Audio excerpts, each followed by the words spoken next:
to keep your 𝘁𝗲2C treated surface in good condition? Well, after oiling, it's important that you use our cleaning products to clean the wooden surface, because often regular cleaning products are too aggressive.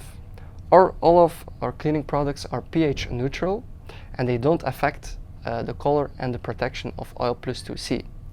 On the one hand, we have the universal soap and the surface care spray, and on the other hand, we have the all-natural wood cleaner and the all-natural wood cleaner spray. The universal soap is a concentrate which you still have to dilute with water, ideal to mop your wooden floor, and the surface care spray is a ready-to-use spray version of the universal soap. Here is the same all-natural wood cleaner and its ready-to-use spray version. The big difference with this cleaning product is that it's a microbiological cleaning product with a long-term after effect, so you don't have to rinse it anymore with water after usage.